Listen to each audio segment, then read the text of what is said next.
Oh, my dear guest.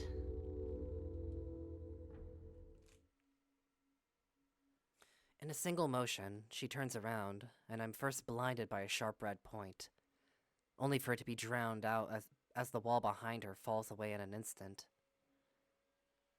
I can understand everything. Hey, gorgeous. I just wanted to run through this one more time. But it is a good reveal. Mm-hmm. I see why this is her office now. Her gaunt face is in stark contrast to her stunning red eyes, as a wicked grin peels across her muzzle. I have a feeling she was waiting for that. Even from here, I can see she's massive. She must almost be as tall as Marrowyn. And what's up with her arm? Is she plugged directly into her chair? And is that...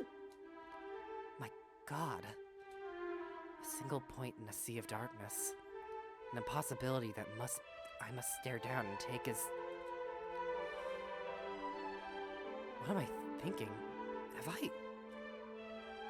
I heard that somewhere before?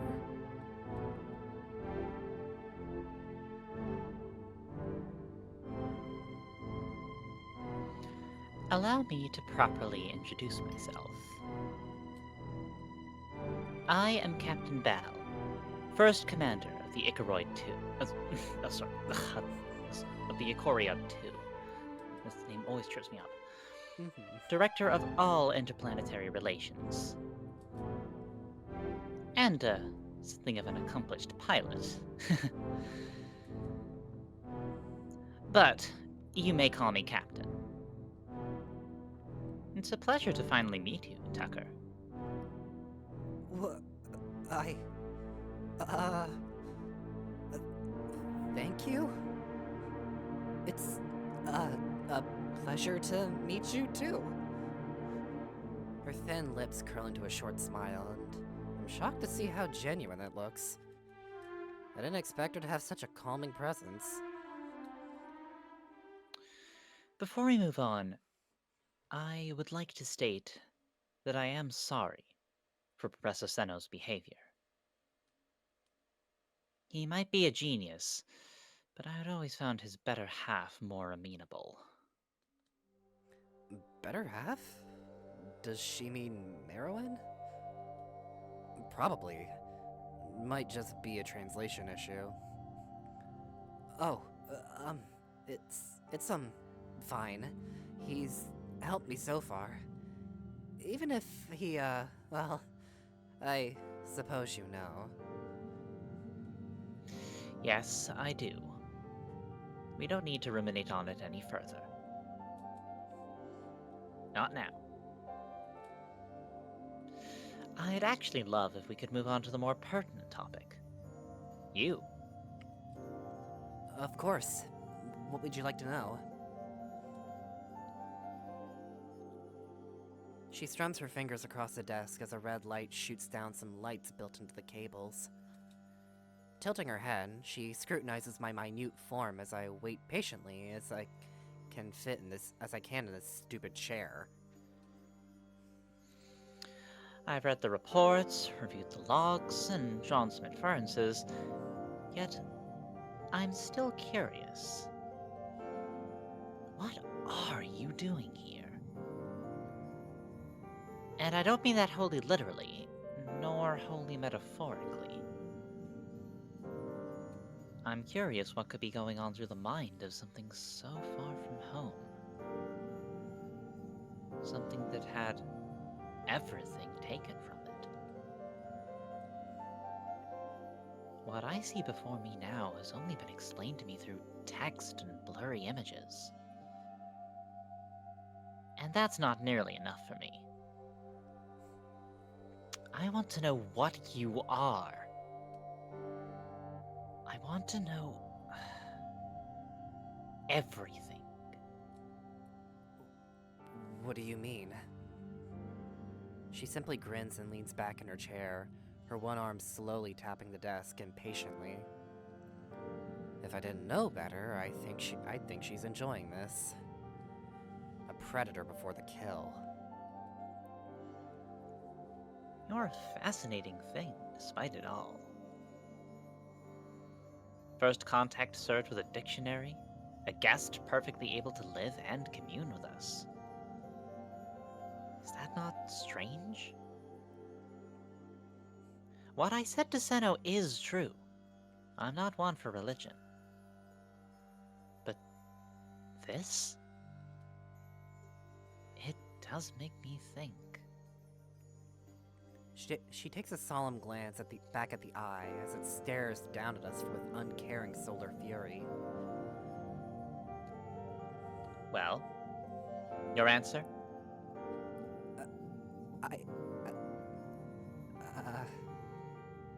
In the few fatal moments before she strikes, my mind races to find something to satiate her hunger. And yet, through it all, I come up blank. Blank after blank after blank page turning in my mind. No story, nor anecdote to tell. No one thing that drives me. Nothing except that star, and the even brighter eyes burning through me. I'm nothing. Nothing. I don't think you'll find any answers with me. Only more questions. I am far from home, and yet, even there I felt distant. I can't tell what you want, because I don't know myself. And somehow, through it all, I'm just me. Which is to say, I don't know what I am. Sharp seconds pass as a horrifying grin appears on her muzzle. Eyes now laser focused on every iota of my being. Oh, you are interesting. Her lame eye twitches as she has a hard time keeping it open. Only for her to smile to eventually curl into a far more gentle grin. Good. Well, I'm glad to see you're living up to expectations. I'd hate for all this to end with paperwork. Unsure of what she means, I simply offer a nervous nod. Although, I must say... She has to stifle a chuckle as she speaks. You've written yourself to be quite the blank slate. I'm sure that will change. In time. It's something to work on, yeah. There's nothing wrong with a blank slate. We all have to start somewhere. Something of worth may be inscribed upon you yet. To inscribe upon it would change it forever, though. Have you not been changed already? I can't answer her. Mainly because she's right. And the expression on her face shows it. Nevertheless, it seems as though you will have time to find yourself. Don't worry. I'm patient.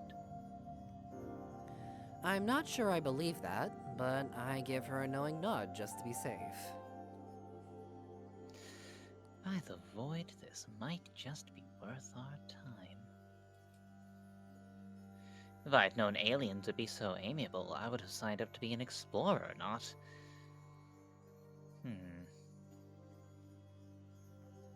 I, for one, expected first contact to involve a plague, or a bullet through the back of my skull.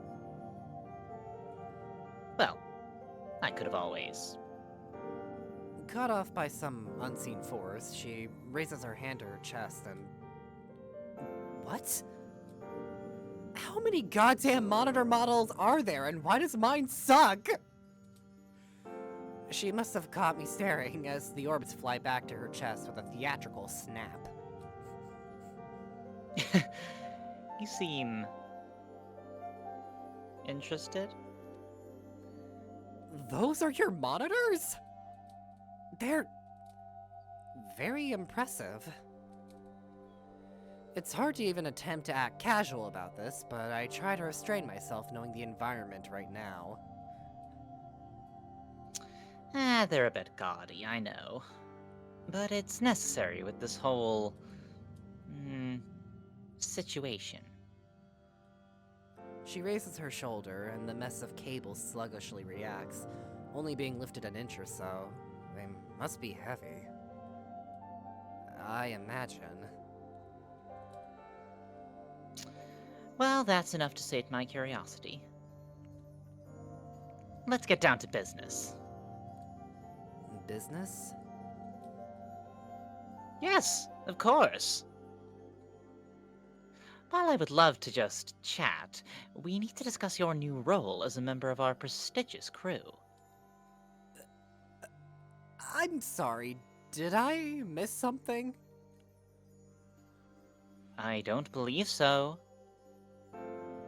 I was just about to sign you your new job as a member of the working staff on the Icoriad 2. Okay? It's simply a formality.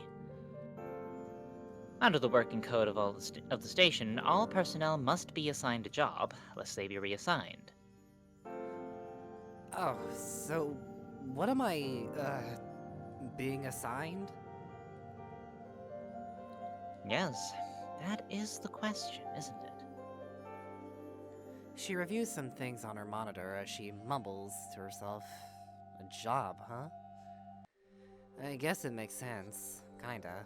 I figured my job was like subject of research or lab rat. I'm pretty sure people got paid to be tested on back home. Wait. Am I gonna be earning space money for doing this? That'd be kinda cool. Although, due to the fact that I'm on some weird part military, part scientific research vessel, I'm not so sure where I'd spend it. I wonder what a Karain mall would even look like. The captain clears her throat and snaps the screen away once more. From what I've been told, you've proven yourself to be at least somewhat helpful to have around. So I can spare you from any truly tedious positions. Of course, you'll still need to help out with Dr. Seno's research, as well as whatever the professor comes up with. But, beyond that, you have some choice. Mind you, it's a choice between working as an assistant, or waiting for another position to open, which may take a while. It seems like doing nothing is a choice, but that's surprisingly not very enticing. Although I feel like I should learn more about this assistant role first. What would that entail? The assistant position? What you would expect, really. Taking notes, running errands, whatever they need from you during work hours. Of course, that's if they can make time for you. You aren't working for Karain that find themselves glut with free time. Yeah, I've kinda noticed that.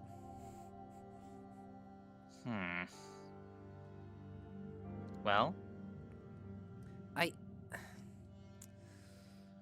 It doesn't seem too different from what I've been doing, and besides taking some more notes, I doubt any of them would push me too hard. Not that it would kill me to work a bit harder. No, it's not the time for these thoughts. I might as well. It sounds better than doing nothing all day. And besides, maybe it'll finally be a job I can find some enjoyment in. I'll take the assistant role if that's possible. Of course. It should be manageable. I'll have to be sure to schedule and... I'll be sure to have the schedule and an overview of your responsibilities sent to you and your guardians. Oh shit. I guess Marruk is gonna have to get used to me just following him around all day, huh? Think of this as more as an official label for what you've already been doing. but with a few more rules and benefits. Anyways, it seems you already have some experience at this. And the uniform to match as well. I notice her staring at my chest, and I hazard a glance, only to be reminded of my stupid intern t-shirt. Ugh, at least she thinks it's funny. Oh, I see. Well, that's a relief. But I'll be sure to do what I can to help them. Captain? I channel my inner Marruk and offer a sloppy salute. I think it's enough, as she chuckles and continues talking. Speaking of, though, I've heard your guardians have had a hard time finding a uniform for you. I thought it might be pertinent to let you know that arrangements have been made for you and your new uniform. Oh, sorry. Sorry, I stumbled over that. I thought it might be pertinent to let you know that arrangements have been made for you, and your new uniform should be ready for you as soon as tonight. My new uniform? Clothes, human. I managed to prepare a set of clothes for you. Oh, thank you, Captain. That's too kind. It's simply a necessity. No one should be out of uniform if they can help it. I offer a stiff nod and decide not to tell her about every time I've seen Marruk out of uniform. But new clothes sound great. I hope I can keep my jacket, though. I'm not sure what an assistant is allowed to wear. Whatever this is. I might just wear it anyway. Now, of course, after managing your uniform, the next step would usually be housing. But it seems that has already been accounted for. May I ask how that's working out for you? It's been really nice so far. Lieutenant Sarahs has been very accommodating and has done a lot to make my time here easier.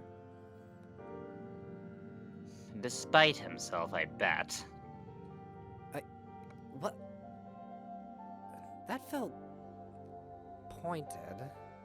I'm afraid to argue with her, though, seeing from earlier. It seemed like a bad idea. Well, I haven't had any issues so far. Surprising. But good to hear. Well, if you ever feel the need to room alone, I'm sure it can be set up for you. Mind you, I'm not sure there are any other rooms in that area of the ship left, but something could be arranged. Oh, really? I guess I was mainly rooming with them to ensure that I would be safe and everything. But I also don't mind it. They've been kind to me so far. I see no reason to be alone anymore. That's a kind offer, Captain, but I'll stay where I am for now. Thank you. Just know the offer stands. Now, let's see. You've been assigned your new position, given housing and clothing. I know that you've managed to visit a few parts of the station already, but with your new position, you'll be granted access to the rest of it. Most of it, anyways. Wait, I'm no longer restricted to the executive suites and labs? Well, as of now, yes, you are. But once I finish some forms, I will graciously extend your access to other parts of the station. It's only right for a working member of the crew, after all. Thank you. That's great to hear. Although, it's a bit surprising, if I may. Wasn't the reason to limit my movement for my safety and the safety of the crew? You do listen. Yes, it was. Once I fill out these papers, though, a station-wide announcement will go through and inform everyone of your new status as a member of the crew. Which will grant you certain immunities you are not currently afforded. Oh. Okay. And besides, limiting your guardians to the confines of the laboratory floors is asinine. They have other places they need to be. I would still advise you to traverse with them if possible, but once you have your identification card, even I can't stop you from going where you wish. I feel like you could probably stop me. Oh, I very much could. She says with a cutting grin. But watching you scurry about the station has been far more enjoyable than not. Right. Captain, may I ask a question? Of course, what is it? I've only heard rumors so far, but I was curious. What effect has my existence had on the crew? I've heard there's been some incidents of tardiness, but other than that, I really don't know. Are you worried? No,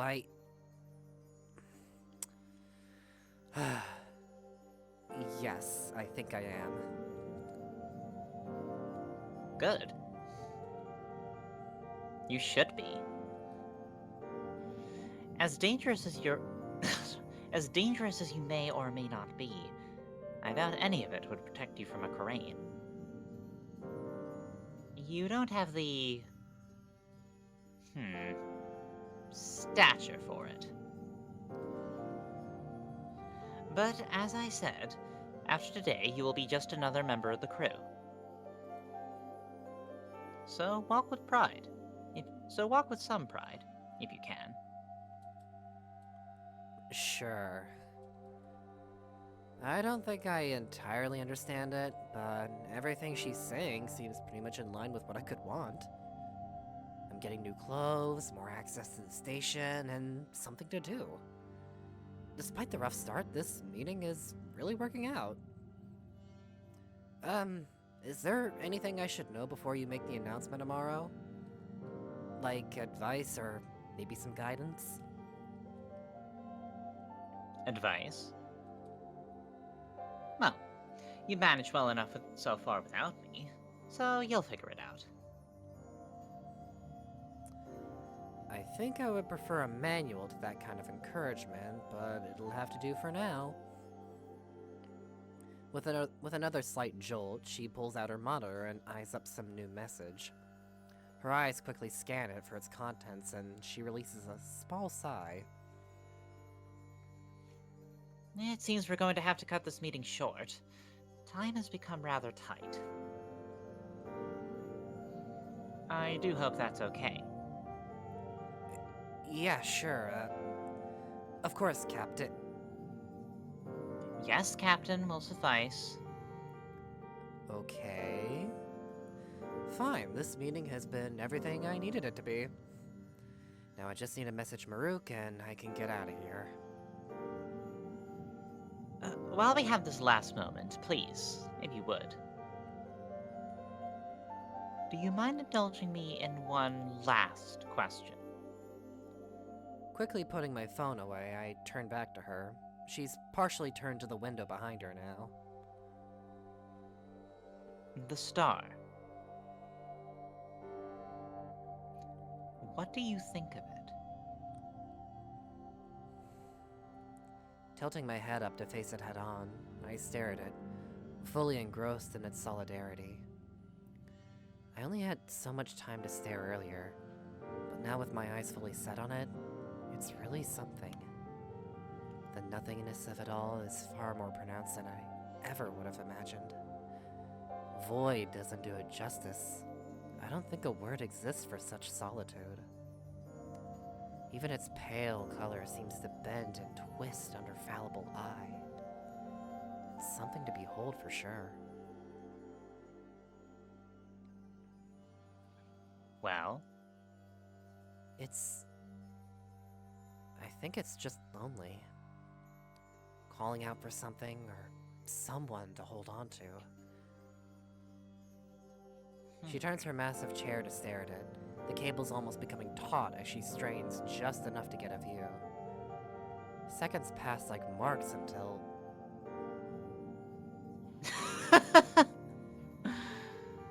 How needlessly poetic. A star can just be a star, and nothing more.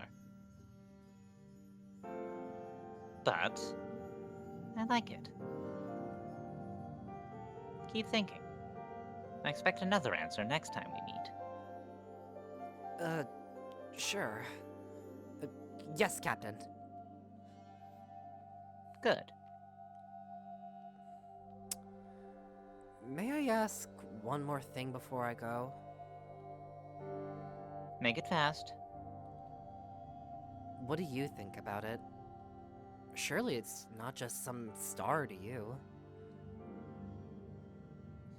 She doesn't turn to face me, but it doesn't take her too long to respond.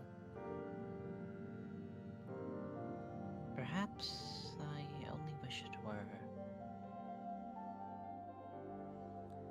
I feel I maybe overstepped my boundaries a bit there. Seeing as she's not yelling at me, I think it might be good. But what did she mean by that?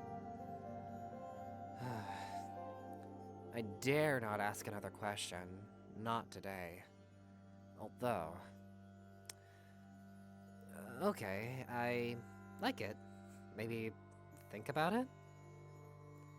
I hope you have another answer next time we meet.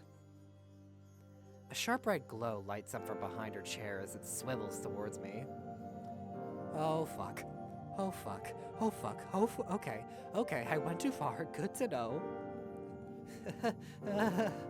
I was, kidding. You don't have to,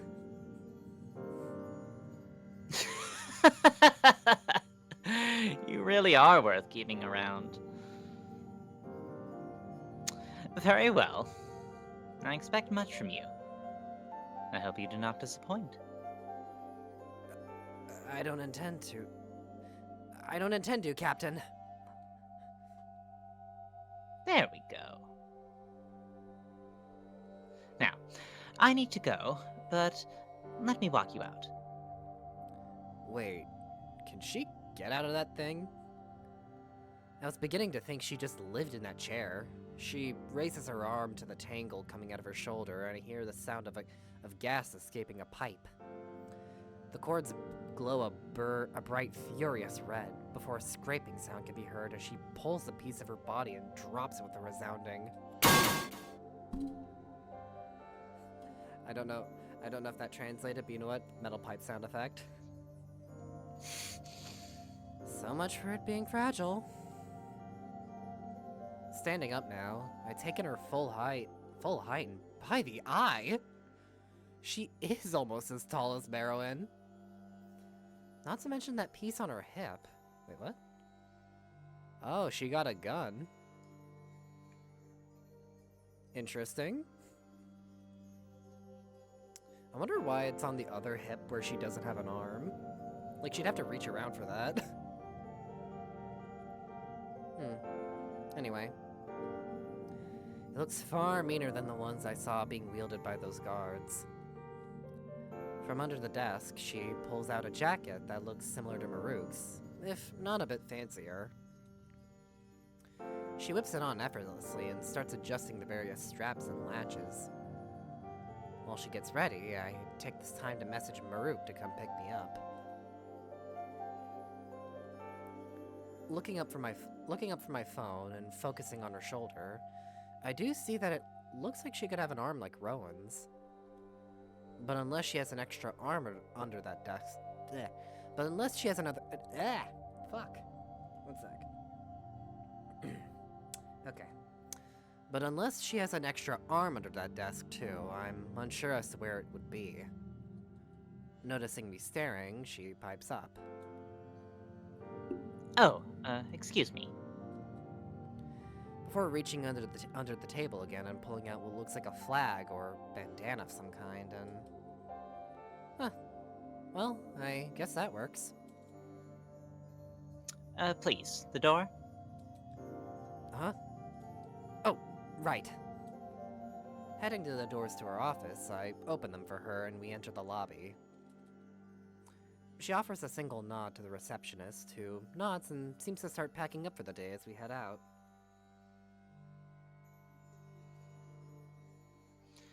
I have to head to another meeting now, but I hope that today was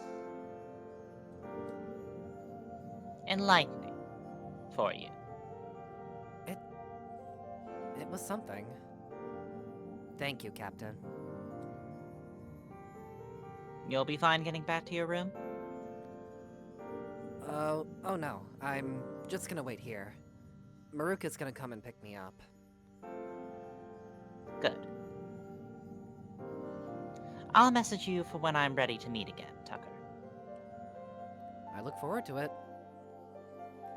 With an understanding nod, she turns and walks away. Her even pace quickly takes her down the hallway and out of sight, leaving me waiting for my guardian. It's not so bad here. The plants are nice.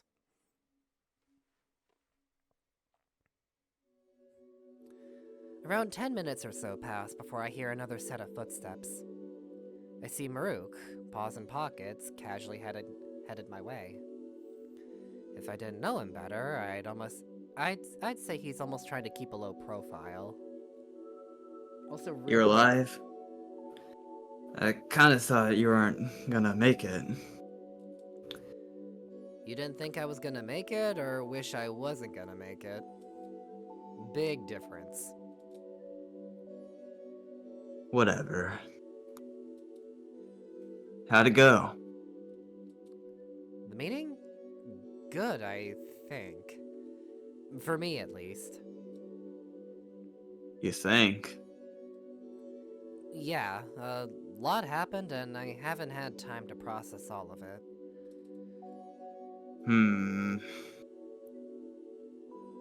Yeah, that sounds about right. Well, anything I should know about now? We can discuss it more after my shift today, but it's too early to daddle on it now. I think I'm your assistant now?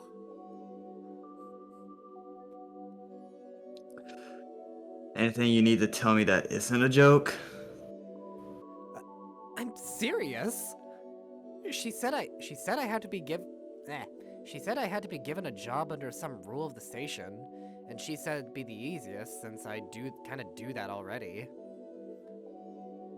Tucker, you don't do anything close to assisting me. You're closer to a hindrance. Fuck off. But I'm serious. In a day or so, I'm officially your assistant. His eyes narrow and he looks me up and down before responding.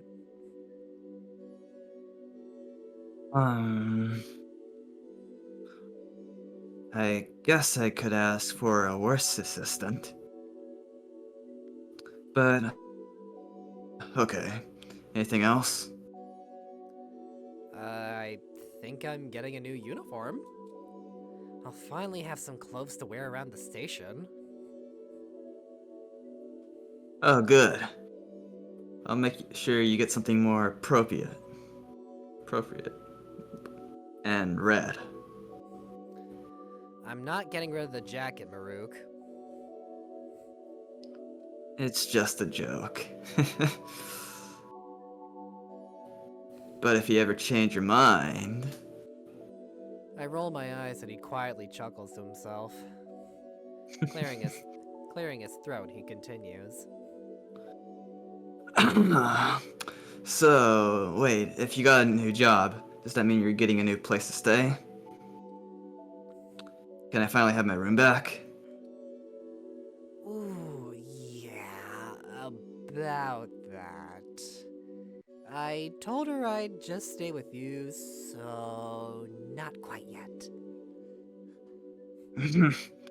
Fine. You're not annoying enough to kick out. Yet. Hey, I'm a crewmate. I'm a crewmate now, so be careful who you decide to kick around. Well, good. Seems like everything turned out decent enough. I assume there's more, yeah? Yeah, we can talk more about it later. Yeah, I imagine so. Meeting with her are never done when you think they are. I'm sure it'll all work out. But, you know, if it doesn't, just tell me or whatever I have. Some experience with it. Thank you. Yeah, hey, look. I should head back to my shift. You can tag along and just hang out until... You Lieutenant thought we were done? Saris. Lieutenant Saris, how unexpected of you to come by without being ordered to.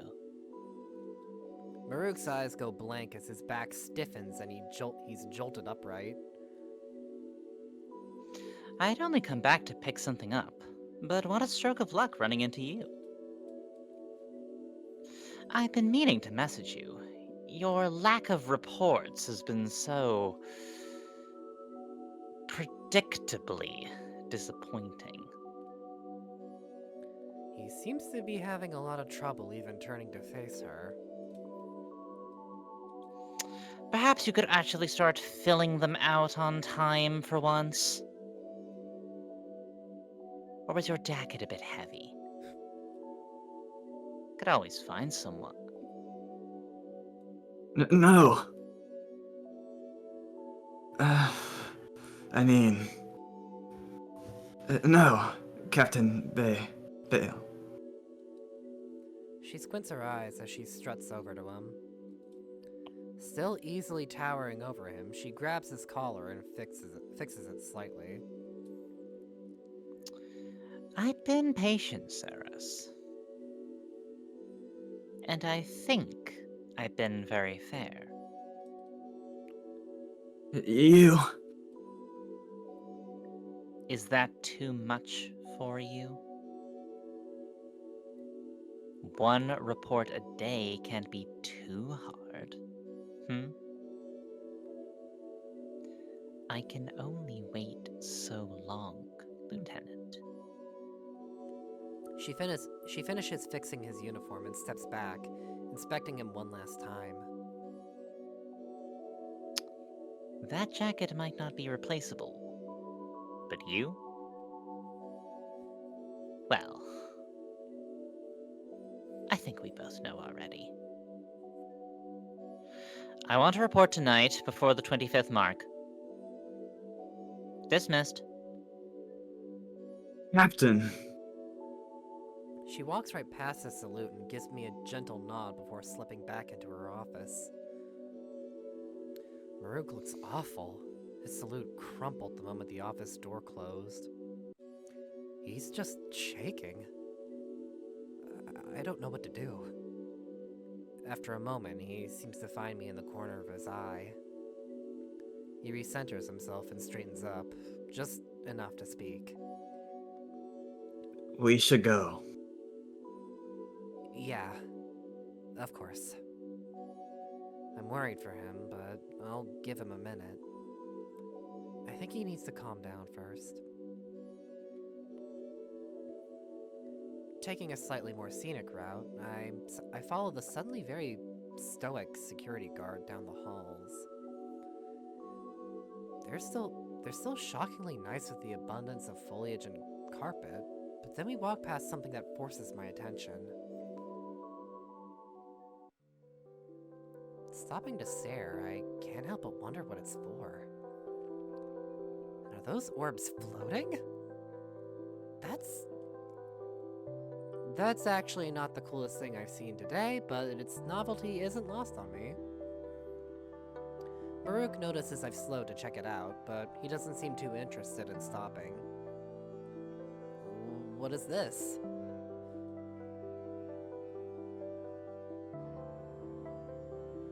It's nothing. Just some trash art they put up. Really? Are you sure? Pretty sure.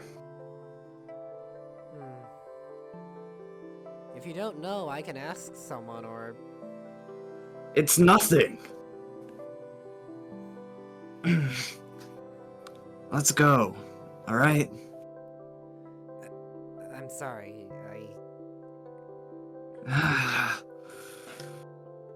Fuck, Look, can we just go? Alright? I got a lot of shit to get done tonight. Right. Okay.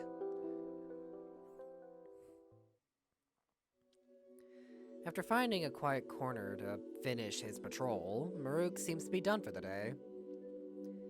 And is, from what I understand, double-checking that he sent out every report he had to. We haven't spoken much since we got down here. It's been a few marks. I think it's almost time for dinner. At least he seems to have calmed down. Actually, you know what? We're actually gonna leave it here for the break. Wait, I'm looking at the screen share. Fuck. Okay.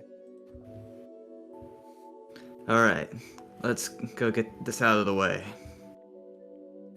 Get what out of the... Get what out of the way? The thing Doc was talking about. Didn't I tell ya? What? No. Did Marrowyn set up something for me? Oh, shit. Sorry. He had a surprise ready for you or something.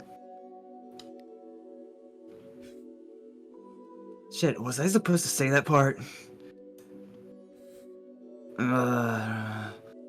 Nah, yeah. Says to meet him at the... Just follow me, alright? Oh, yeah, sure. He's so fucking dumb. I love this fucking Doberman. I'm sorry.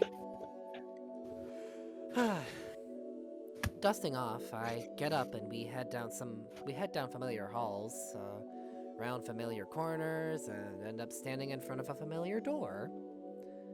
Marruk, isn't this the library? Mm-hmm. Is this a surprise? What? No. I mean, I don't think it is. Just head inside already. I'm surprised someone is already here, but I'm glad to see it's a familiar face. Dusty! I am here. Oh, hi there. Oh, hey Rhoun. Are you here all by yourself? Yeah. Didn't Dr. Marrowyn tell us to be here? I don't know. Did he, Marruk?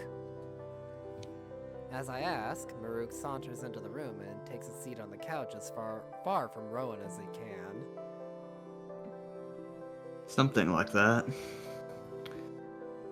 Oh, well, we can just wait for him then. Yeah. Sure. The room goes silent as both Crane try their hardest to ignore each other. there's no tension, but the anxiety of it all does get to me. Rhoun, do you know why Doc called us here? He said there was some kind of surprise, yeah? Well, I think he wants us to just get together and maybe eat. It's been a while since we did that. And I'm sure he wants to catch up with you after today. Oh, that sounds great. He manages to smile, but I can tell that until Doc gets here, things might stay pretty quiet.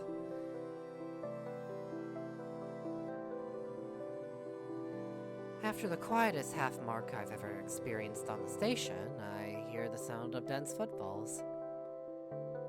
The doors open wide to reveal a quite jovial doctor. Oh, good. You all made it.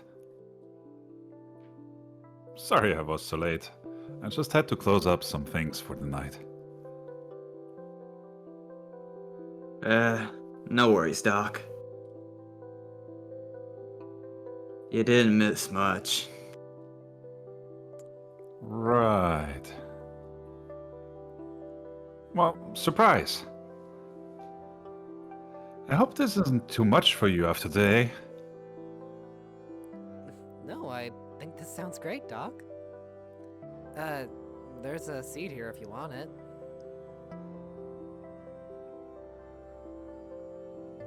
Oh shit, sorry, I was narrating.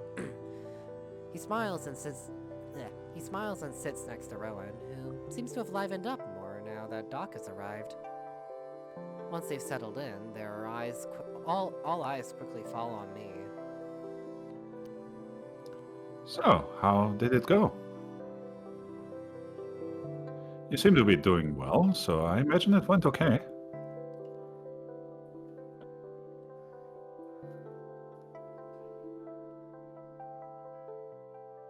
Twinned? My bad. No, you're all good. That or he's in shock. Oh, don't be so dramatic, Marruk. Honestly, Doc, he's not entirely wrong. Oh, are you alright? We can postpone this dinner if you'd like. Perhaps it would be best to relax for the night? No, I just... Doc, all of you.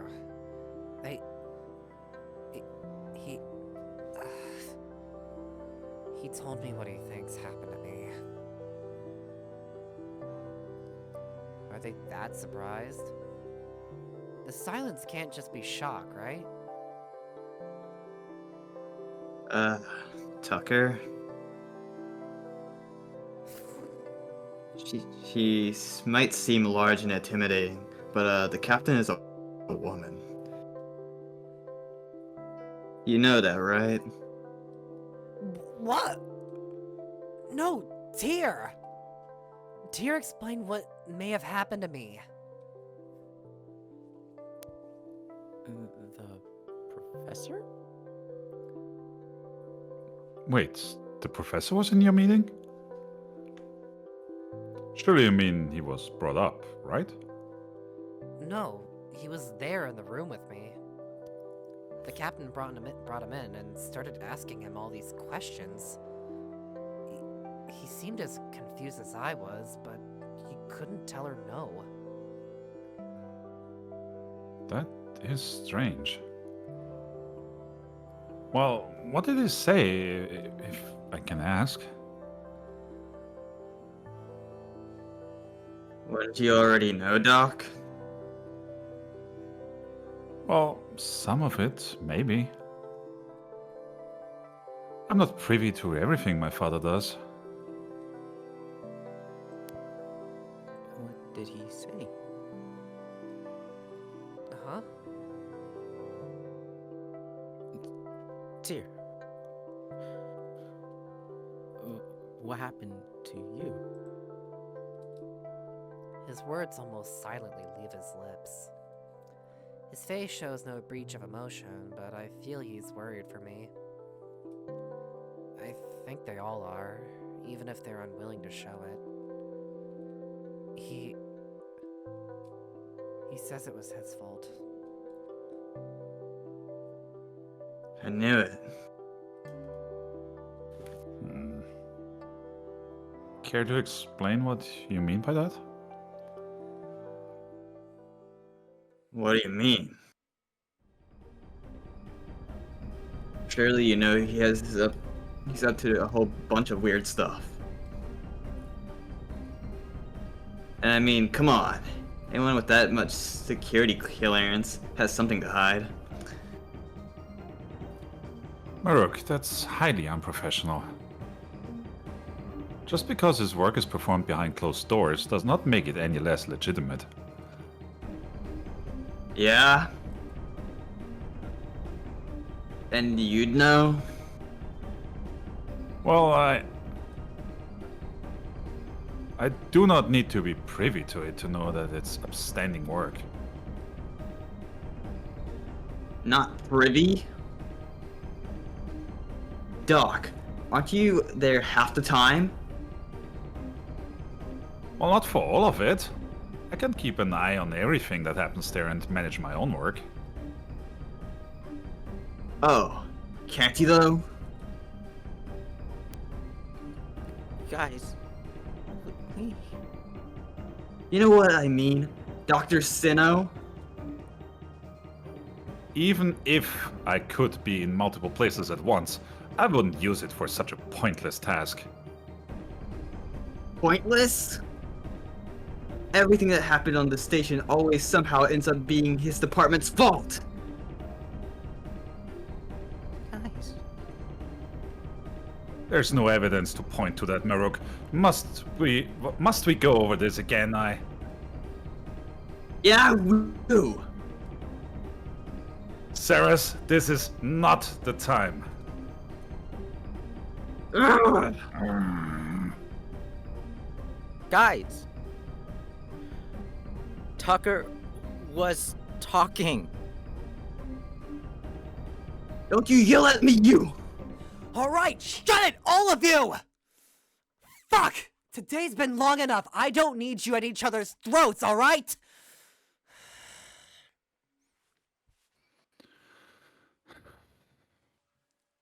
So, one sec. Marrowyn lets out a big sigh before pinching his brow. By the heart. You're right. I'm sorry, Tucker. I got a bit carried away. Turning to Marruk, he readjusts his glasses and his familiar expression comes back. I'm sorry for yelling, Marruk. If you'd like to talk about my father's work again, perhaps we could meet some other time.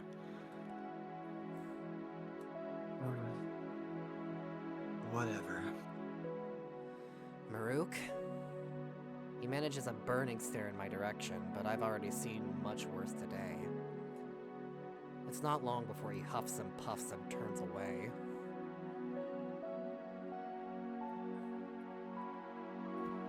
Look, Doc, there's a lot of shit going on around here. And it ain't your fault, but I'm just worried about what I'm not being told. And perhaps you're right to be. Tucker, maybe you can tell us what's happening? Right. As it seems everyone's mostly made up, I try to recall exactly what was said earlier. He says he thinks it was something the Marrowyn did. Kind of. He says he's certain it was an accident, but in what way he doesn't know. They talked about it a lot, but a lot of it was vague or in terms I didn't understand. He says that on the day I arrived, they were doing a test something new, maybe? And it just kept charging up until it overloaded. Does that line up with what you know, Marrowyn? It's not entirely what I had been told. But I know a little about what you're referencing. Hmm.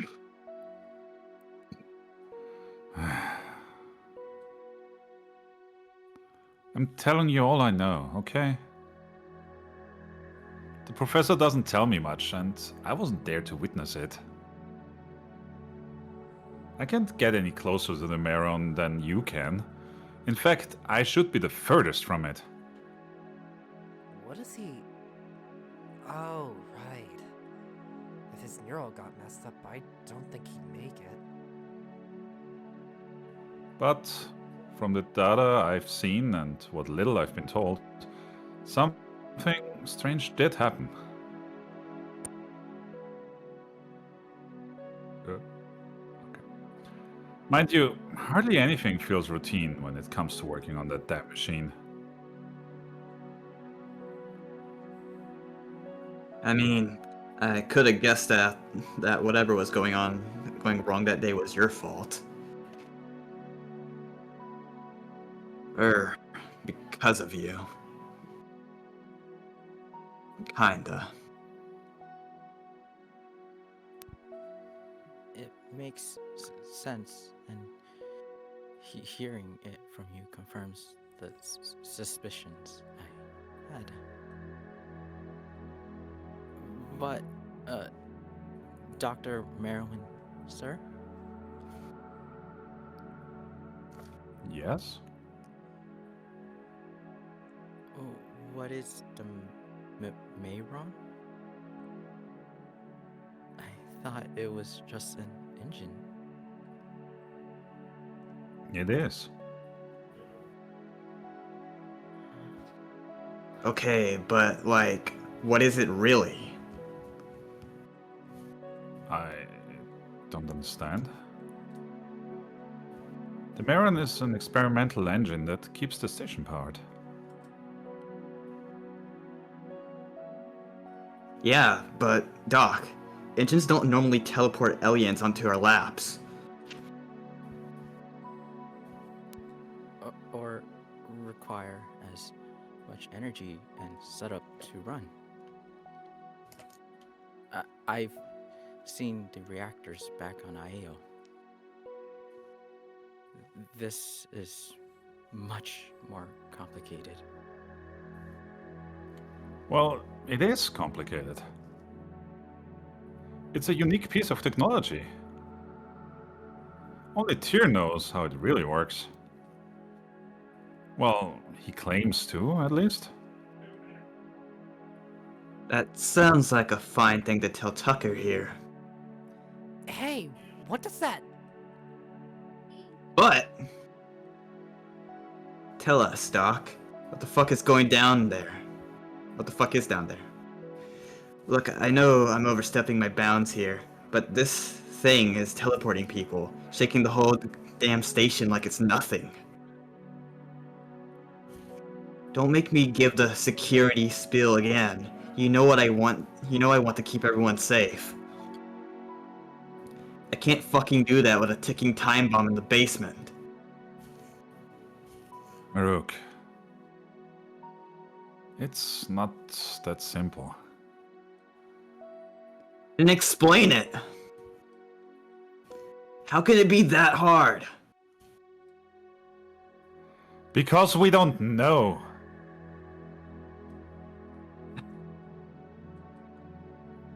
The fuck does that mean, Doc?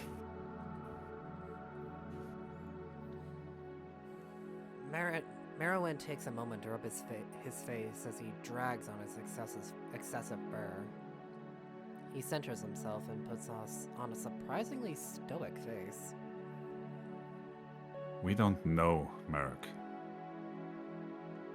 I don't know what the Marrowyn is or how it works. And I don't think Tyr does either.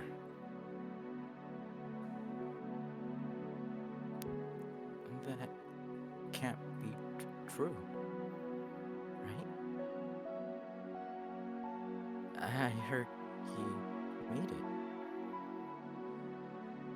Surely he must know. He built it, but only part of it. The rest was salvaged from... Well, someone else built the rest, but they aren't with us anymore. Tyr is a genius, but do not underestimate him. Everything that runs the Marrowyn, he made alone. Without him, it would be scrap metal. But even with his guidance, it doesn't always act as it should. So what the fuck is it then? Just some... What? It's an engine? Right? We think it is. Some of the design documents were preserved, but they don't give much in the way of its purpose, more just its manufacture. And still then, it's limited. Repairs are a nightmare trying to figure out what to fix and how. From what I've heard, at least.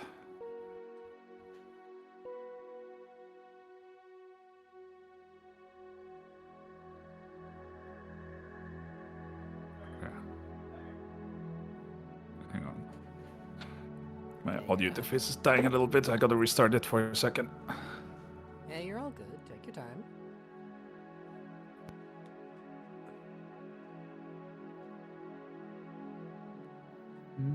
Okay. From previous tests, it seems to jettison off vast amounts of energy, enough to power the whole station.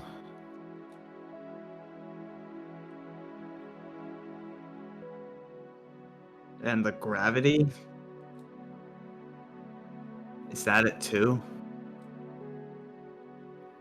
It seems to be some kind of byproduct of whatever it's doing.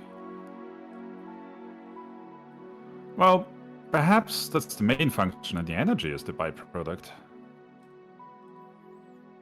We don't know. Things just tend to be drawn to it.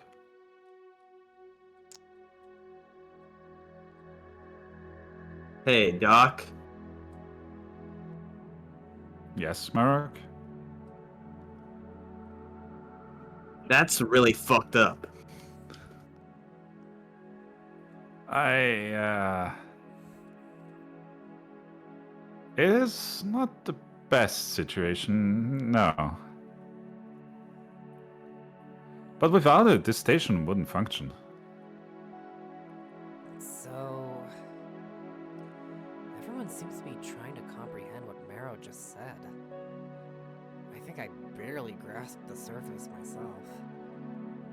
So, Marrowyn, what do you do?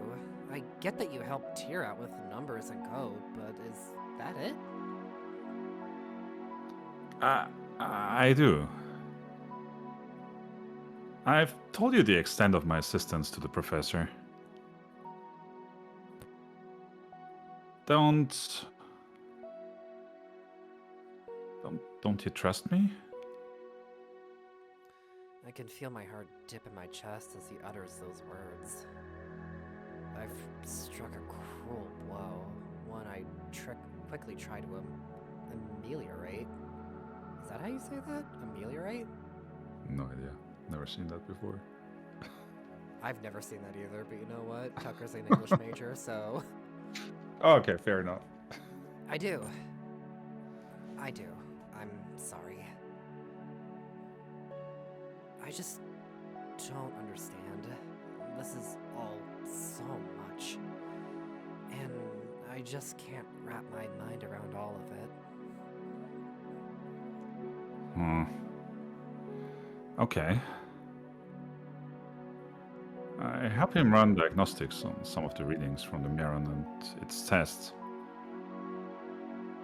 He only asks because I have a custom-made neural and he trusts me with the information.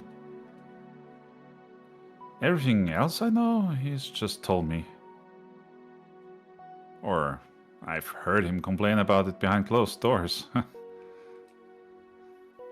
I'm sorry I've been vague about all of this. I suppose I should ask him, though. If what you're saying is true, I'm sure it's all classified. Even if the data I've been sorting is basically just waste.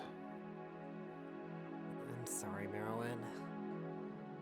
His sullen eyes raised through a thin sheet of glass to meet my own. He offers a warm smile. I do trust him, and I suppose I need to be better about showing it. Thinking back on something else I said during the meeting, I have to ask. Marrow? Does Tyr have a boss? Boss? Not one that I've heard of now. He reports back to Sygnos from time to time, but otherwise I don't think so, no. He seemed to get freaked out when the captain said someone from Heron was coming. Also, what's Heron? Oh, well, I'm sorry, this is my fault this time. I should have taught you this already. Heron is the moon of Io. Oh, okay, so would there be people there?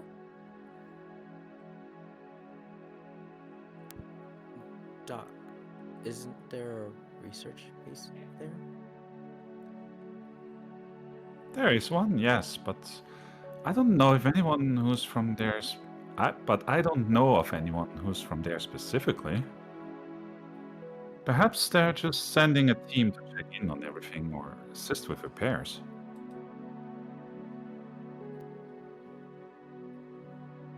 Hmm.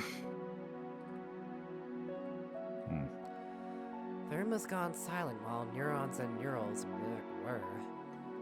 Rhoun stares off into the vagueness of space, while Marruk just scratches his head and sighs. Well then.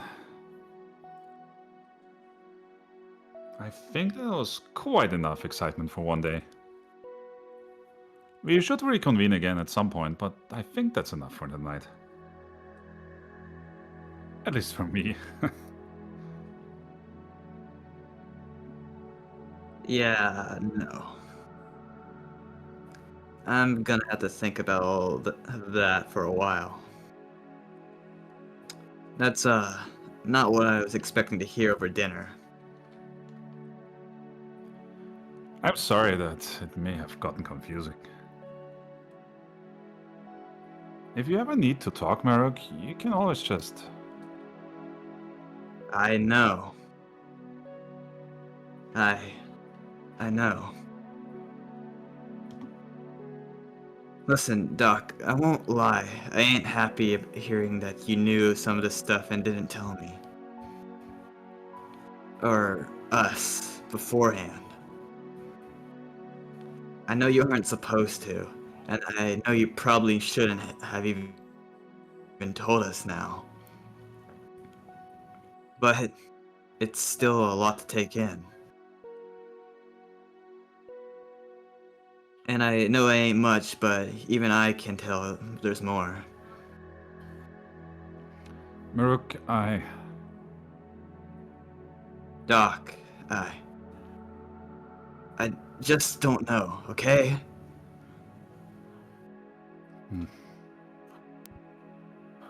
He's right, Dr. Marrowyn. I've been here the least amount of time out of anyone here. Excluding you, Tucker. But even I know there's something wrong with not letting the crew know. I know it's not your fault. But it worries me what I don't know. Marrowyn's expression is an unreadable mess. I think I see countless thoughts dashing behind his eyes. I can't imagine how hard it is for him to keep these things from us. Nonetheless, he has to. Whether for his father or his job. I understand it. Even if it sucks. Marrowyn. I don't think he expected any interjection, as he quickly and worriedly looks towards me. Yes, Tucker? I trust you. I think I can say that we all do.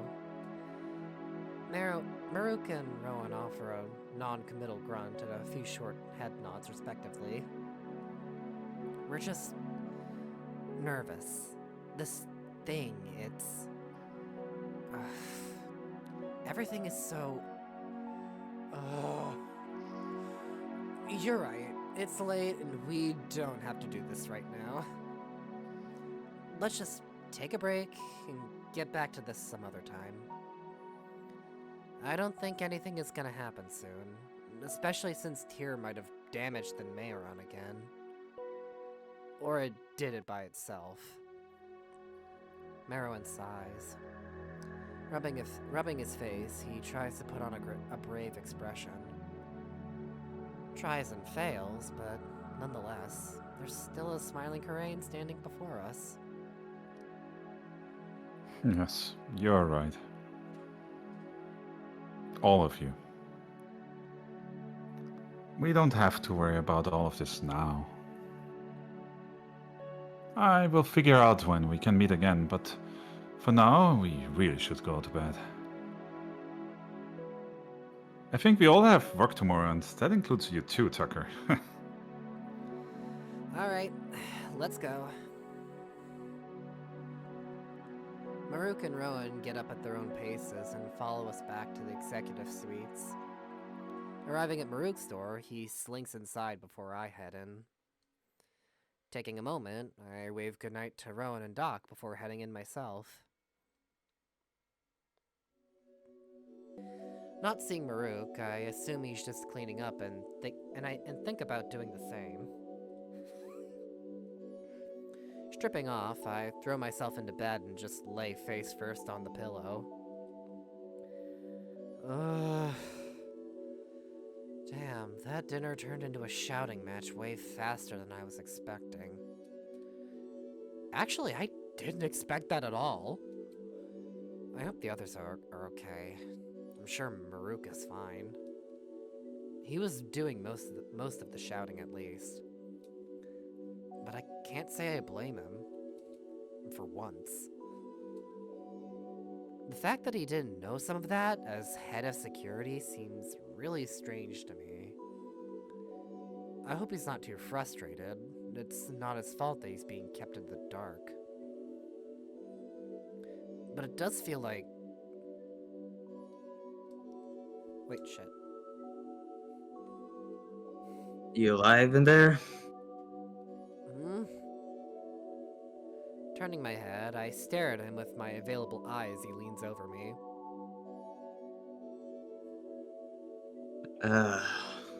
Are you, doing some alien sleep thing I don't know about? What? Nothing. Look, I was just gonna hit the lights. That good? Sure. But, Marruk? Oh my fucking god, Oh my Hugo! fucking-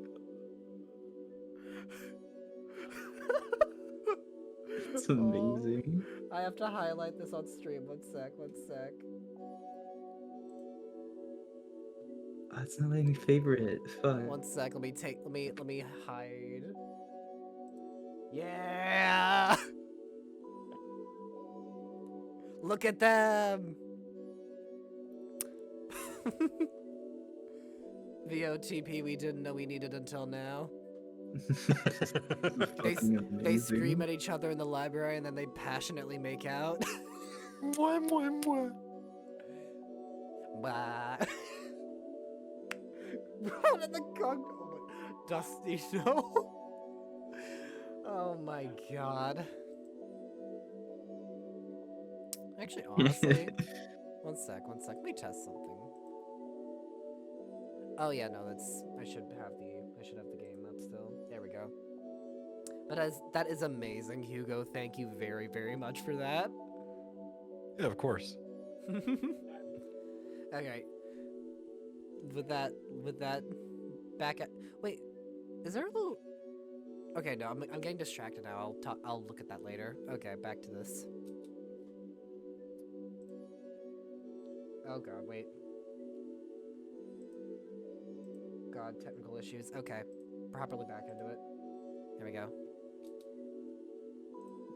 Hmm. Are you, how are you holding up after today? Things got a bit heated during dinner. I don't know what you mean. You yelled at Doc? You two got in a fight? Oh, that. That was nothing. You sure? I mean, even Rhoun stepped in to stop you. Yeah, and he should have stayed out of the way if you ask me. Marruk, What? are you sure you're okay? I really don't want you and Doc to be at each other's throats. I need you. Both of you. That came out a bit different than it sounded in my head. I think he heard it that way too.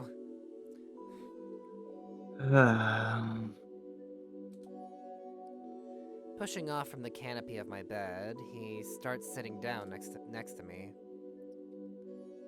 I managed to get my legs out of the way in time and sit up beside him. He seems fine. Maybe a rogue thought coming and going, but otherwise I can't read his expression. It's as cold and determined as ever. Alright, maybe I am upset about it. Alright, maybe I am upset about it. But how the fuck am I supposed to feel? It's fucking infuriating that, as the damn head of security, things are still being held from me. I mean, what am I supposed to do? Just wait for something to happen? And then Doc just casually walks in and has all the answers. Well, really, he just gave me more questions than answers. Look. Don't worry about... I'd be upset. What? Marruk, for once I'm agreeing with you. His expression tells me enough, as words fail him. I don't think he expected me to back him up on this. You think I'm right? Yeah? Marruk, I don't like being left in the dark any more than you do. In fact, I fucking hate it too. But you have even less of a reason than me to not know things about the station. Does that make sense? So I should yell at Doc? What? No, I'm kidding. Jeez, you're too easy. Rolling my eyes, I let him continue. But it's nice to hear. Thanks.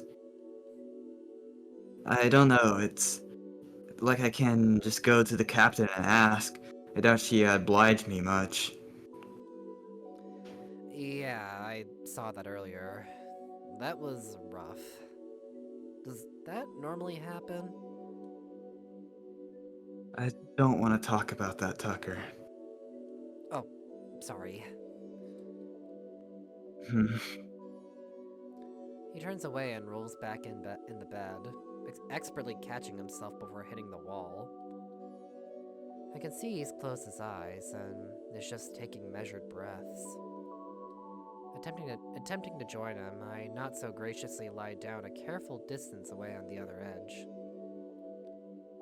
Not seeing what he sees in the ceiling, I opt instead to look at him.